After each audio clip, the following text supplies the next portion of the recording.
Кыргыз Республикасынын Улуттук илимдер академиясы жана Саиттер үйү эл аралык кайрымдуулук фонду тарабынан ислам маданиятынын өнүгүүсүндөгү Саиттердин Мухаммед саллаллаху вассалам пайгамбардын урпактарынын ролу аттуу эл аралык илимий практикалык конференция болуп өттү.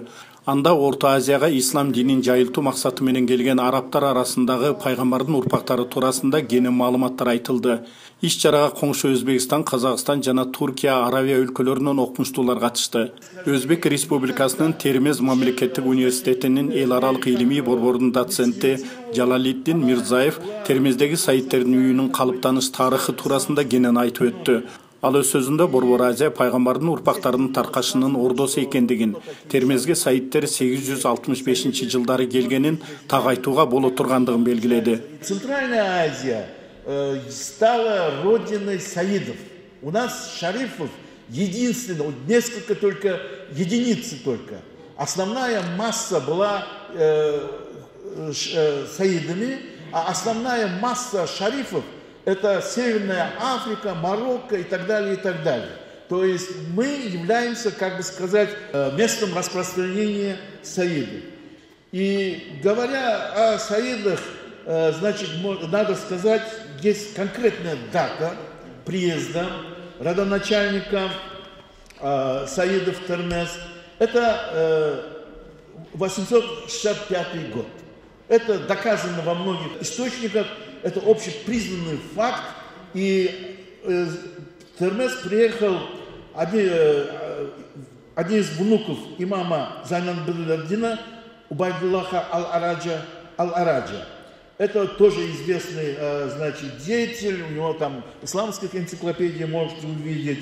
И вот он, сначала он приехал в Самарканд, потом побывал в Балке, но окончательно значит, своими родственниками, своими приближенными остался в Термезе и основал дом термезских саидов.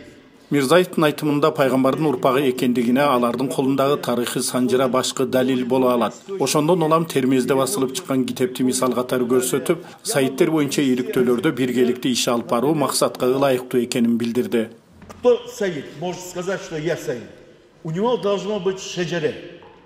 И при том это историческое шеджере, все удостоверенное, значит, признанное специалистами. И вот один из шеджере термезских саидов, вот, значит, Мамурахан Султанова написала о своей шеджере. У него действительно есть шеджере. Я сам работал на этой шеджере. Это имеет очень большое значение, вот, если можно показать так. И мы вот работаем, например, по линии саидов, например, издали эту книгу.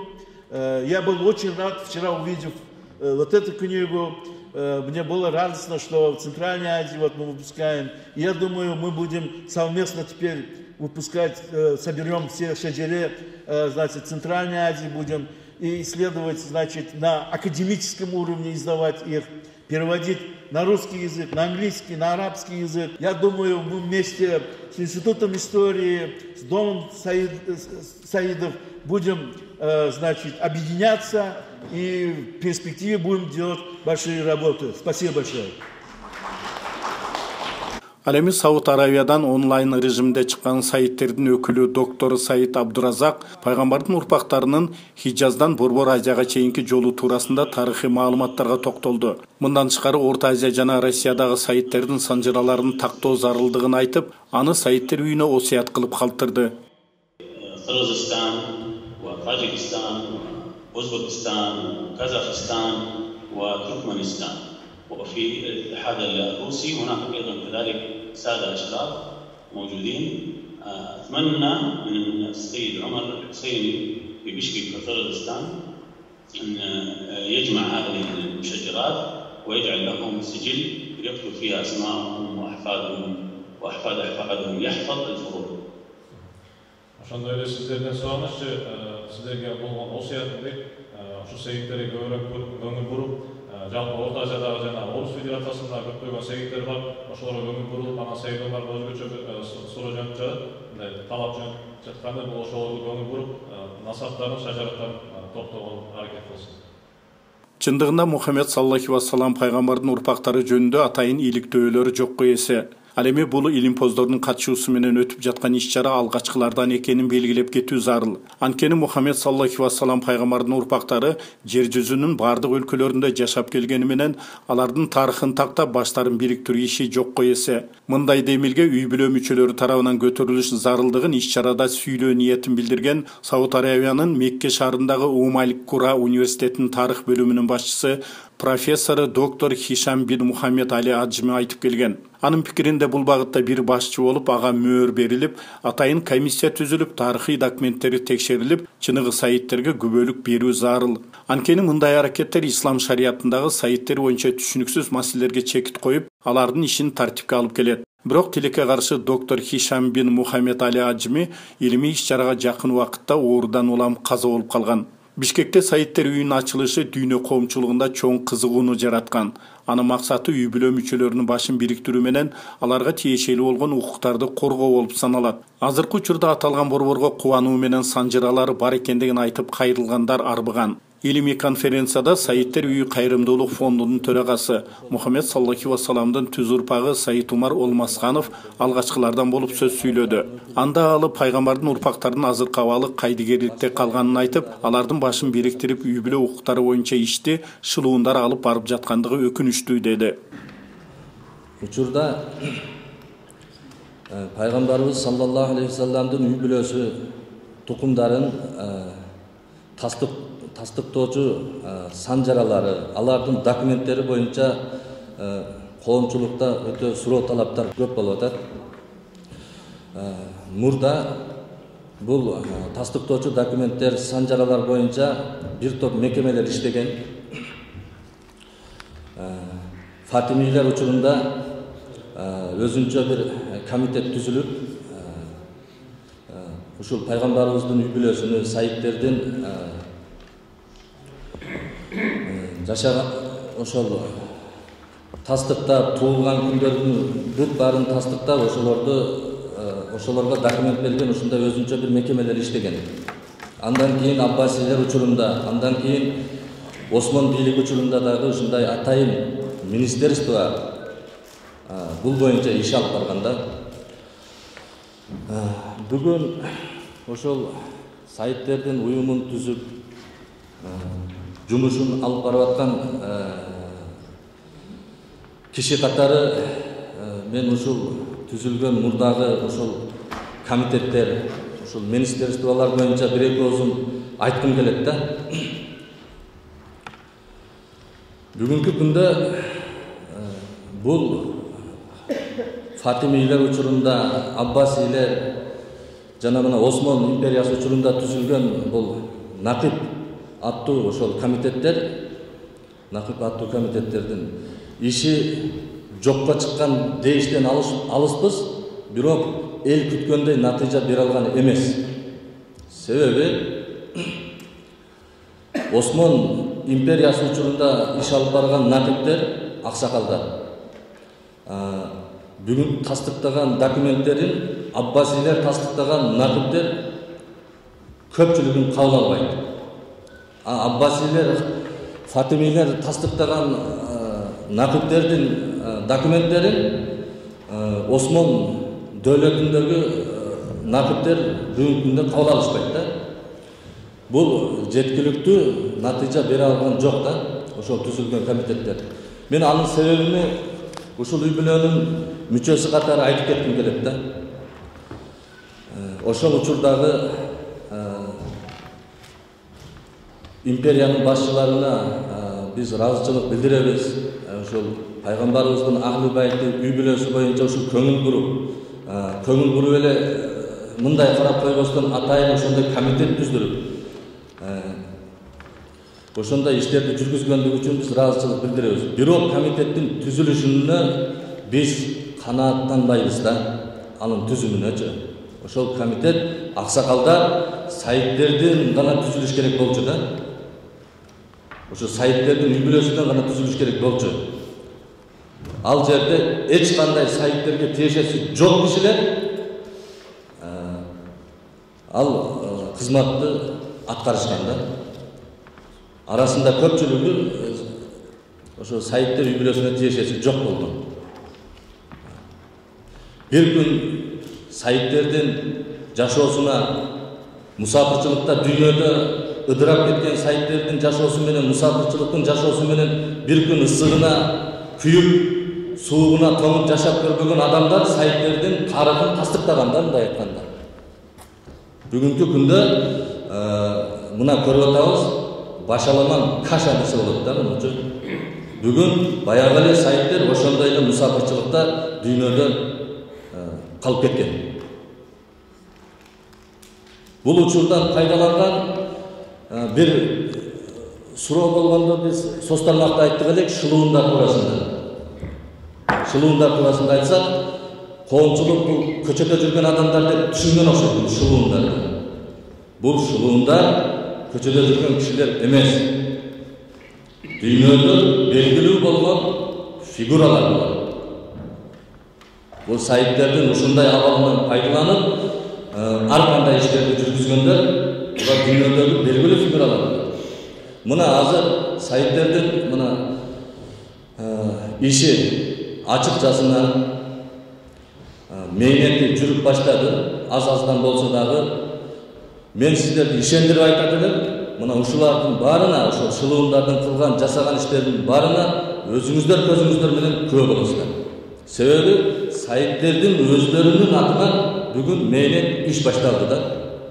Саиттер үй эл аралык фондунун аткарган иштери жана алдыдагы пландары боюнча аталган фонддун төрагасы Умар Жайчиев маалымат берди. Ошону менен катар Кыргызстанда биринчи жолу пайгамбардын урпактары туурасында бир нече тилде китеп жарык көргөндүгү белгилүү болду. Илимий иш-чарага Баткен областынан Саиттердин 6 өкүлү келип катышты. Алардын атынан сүйлөгөн тарых иликтөөчү Гыламидин Абдырахманов Борбордук Азияда ислам дининин жайылышындагы арабтардын ролу жана пайгамбардын урпактары боюнча маалыматтарга токтолду. Арабтардын исламдык келип биздин Орто Азияда таркатылышы биринчи жолу жанагы Саид Санжардын тушунда келген болсо, башкача айтканда ошол жактагы халифаттагы туруксуздуктан улам качып келген болсо, алын Марваненин тушундагы абдан туруктуу болуп, мамлекет туруктуу болуп калганда, официальный келиши Кутайба ибн Муслиманын тушунда келет. Мына исламдын ошо халифаттагы Кутайба ибн Муслиманы немелер Марванын ордуга халиф болуп Сулайман келгенде, бул жактагы Фергана өрөөндө жүргөн Кутайба ошол жерге каршы чыгып, өзүнүн ордуна Исаманбен Абдалак Ал-Бахили деген калтырып кетет. Бардык тарыхый булактарды карасак, Бартолттун китебинде жазылып турат. Ушул Фергана өрөөнүнөн Кашкарга кетип аткан капчыгайда ушул далина бар деп. Бирок кайсы жер экенин айта албайт. Айта албай койгон. Ал эми ушул Бартолт балким Бартолттон кийин мына жерде Солдатца деген аял киши, академик, тарыхчы, ошонун кошумча 10 академиктер, докторлар, тарыхый докторлар, өзбек, тажиктер болуп туруп, Авиценна деген китеп чыгарат. Авиценнаны эмне үчүн булар мен бул жерге байланышып атам? Авиценна, Ибн Сина бул чоң медицина алым эмес, ал чоң тарыхчы дагы. Аны дагы көрсөткүсү келишкен. Ошондуктан ушул тарыхчы экендигин көрсөткөн үчүн ушул фарсылардын эң байыркы тарыхчысы Наршахи жөнүндөгү маалыматты Ибн Сина кандайча кылып окугандыгы жазылып турат да. Мына ушул жерде арабтардын кайсы жылы, кайсы мезгилде кантип келгендиги жөнүндөгү маалыматтар өтө толук берилген. Мына ушул жерде ошолордун келген Далинанын баягы жердеги экинчи жолу келгендегиси жанагы Исаманбен Абдалак Ал-Бахили өрөөнү дагы Баткенде турат. Эң кызыкча маселени айтып коеюн. Ушул мезгилинде 85 жылдары, андан мурда окуя 70 жылдары болгон экен. Иорданын королу Хусейн өзү баш болуп, Хусейндин кызы уюштуруп, арабтардын 4 мамлекетинен 3 миллион адам кол коюп, ЮНЕСКОга кайрылуу жазат. Исаманбен Абдалак Ал-Бахили өрөөнү табуу жөнүндө. Мына ушул өрөөн ошол жерде тикелей көрсөтүлгөн. Biz ошол өрөөндү таап, Arap мамлекеттери ошол жерде чоң инфраструктураны оңдойлу, аэропортторду оңдойлу, жатаканаларды оңдойлу, медреселерди салалы. Biz Araptарды ушундай даңызалап туруп, Araptардын туризмине ошол жерге бара турган кылдык. Бул чоң маселе. Biz Кыргызстандын ичине кайсы жерди мактап туризмге чакыра албай жатсак, мына ушул жерге biz өзүбүз барабыз деп атат. Мына ушул долина өзү Баткенде турат. Biz ошону апрелде эткенбиз.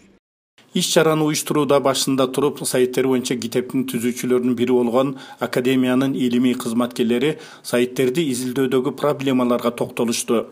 Биздин 5 борбор азиялык өлкөлөрдүн ичинде Түркменистанда, Казакстанда, Өзбекстанда, анан комшу Тажикстанда жакшы изилдөөлөр, академиялык деңгээлде изилдөөлөр бар. Көптөгөн окумуштуулар изилдеп жүрүшөт. Алардын ичинде Маримото Кацуо деген япон окумуштуусу дагы изилдеп жүрөт. Андан сырткары көптөгөн окумуштуулар изилдеп жүрөт. Бизде болгону Кыргызстанда, анан Россиянын окумуштуусун билесиздер, Сергей Абашин. Ал өзүнүн лекцияларында болсо төрө кожолор социалдык категория катары Өзбекстанда, Тажикстанда, Казакстанда, биздин коңшу өлкөлөрдө бар, Кыргызстанда жок деп айтып келет да. Biz bugünkü konferansiya bizden bugünkü kitap, bugünkü çıkıp kelgen kitap. Birinci gana kadamız. Mından arı akademiyalık çöyrü bu birle kadamdı atladık. Mından arı akademiyalık çöyrüdü okumuştular izildeyt. Mından arı da göyrük izildeybiz sayıtlar menen байланышабыз. Булардын иденттүүлүгүн, мисалы үчүн социалдык абалын тереңирээк издөөгө алабыз деген пландарыбыз бар. Негизинен эң алгачкы маселе коюлду, көтөрүлдү. Борбордо Азия дегеле мусулман өлкөлөрүнүн контекстинде бул биринчи жолу конференция болуп атты да. Өзбекстандан келген окумуштубуз өтө сонун информациялар берди, илимий деңгээлде болду. Азыр бизде бир топ материалдар бар. Biz kitapta mınday material verdik, saytlar nokata gana var, nokata soğuz übrede verdik. Oşu ilde yürgüzülüp bütün kitap çıkarıp algandan keyin belgili oldu. Batkent'te 12-13'ten aşkı üble var iken. Jalavat'ta var iken. Bu çındağı saytlar yönünde. Alemi kocalar var ondan sonra, törülür. Bunların ayırmaları emlerinde. Elbette bu azırkı günde Nokat rayonunda, Sahaba rayonunda kocalar yaşadı. Bunlar kocalar değil kimler? Bizim komşulukta türlü fikirler vardı. Kocalar kimler? Bunlar kocalar oşu İslam dininin Borbordo Aziyaga tarqatkan İslam isimleri, başka sahabalardan urbaktары. Alemi sayıttır kimdir? Bu Peygamber Muhammed Sallam'dan Ali radıyallahu anh ve Fatime Nevi'den tarqalan muğunдар. Yemi alırı bu yerde bu problemanı oşu izley versin. İlim içeride izley versin. Küçük yeteri izley versin gerek. Bizim maksat oşol kitaplarda ilimi nukka düşürüp analiz edip ilimi negede жеткирүү bu akademiyalık okumuşçuların milleti oldu eseplenir. Кыргыз Улуттук Илимдер Академиясындагы пайгамбардын урпактары сайtтерге арналган эл аралык конференциянын соңунда архивдик материалдары, даректүү жана ооз-эки булактардын негизинде сайtтердин ислам маданиятынын өнүгүүсүндөгү ролун изилдөө иштерин уланттуу. Ал эми мында сайттер үйү эл аралык кайрымдуулук борбору менен тыгыз иш алып баруу чечими кабыл алынды. Аны менен катар эл аралык илимий конференциянын материалдарын өзүнчө макалалардын топтому катары жарыялоо максатка ылайыктуу болору белгиленди.